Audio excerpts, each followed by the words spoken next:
2016 Ford Fusion, 20-inch niche wheels, powder coated gray, has drop springs on it. Looks a little sporty. It's a 4-cylinder EcoBoost. Didn't tint the windows. I kind of like how it looks without the tint. But yeah, this car is having some AC problems. We'll check it out. All right, I'm used to working on that right there. But today we're in the 2016 Ford Fusion.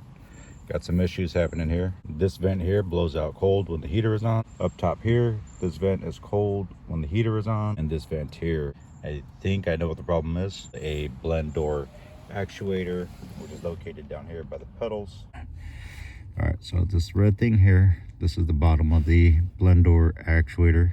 I pulled this out. I've got no experience with this. I'm learning as I go, right? That's how we do it. So pulled this out. Let me throw that down. Hopefully this comes out.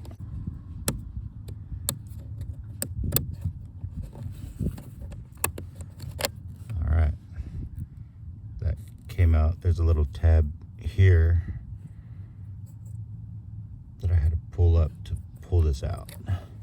2 screws on this thing, Phillips head. Try to pull it out, see what happens.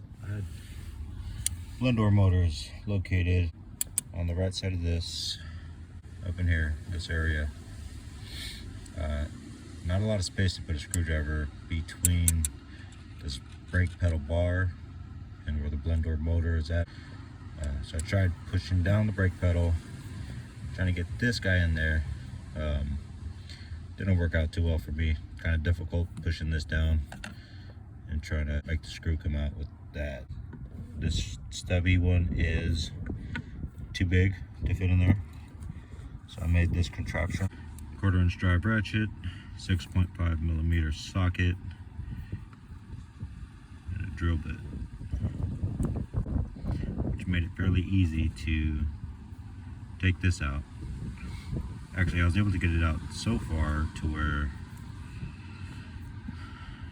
the screw on this, pulling it out, I ended up getting stuck like this. Had to take him out, then use my screwdriver and pull the rest of it out.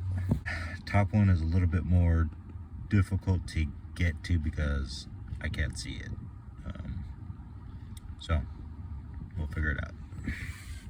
I don't have the equipment needed to reach the top screw on the blend door actuator. So it sucks. I tried plenty of things. So again, just to remind you, this side here was blowing cold while this side was blowing hot. If I made this side go cold, this side would stay cold, right? So when hot, stayed cold.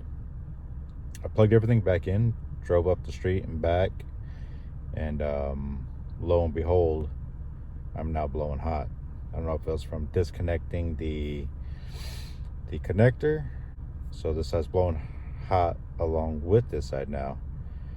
So what I did is unplug the connector again. Now that it's in the position to where I want it to blow hot air, I disconnected that pigtail, and I'm hoping that it stays the same.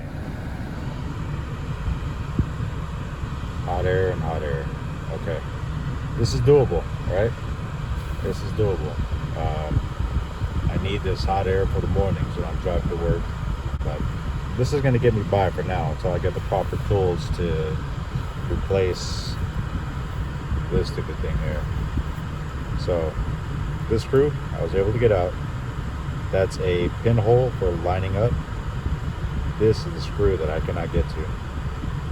One forum that I looked at said that you had to take apart this cover. America.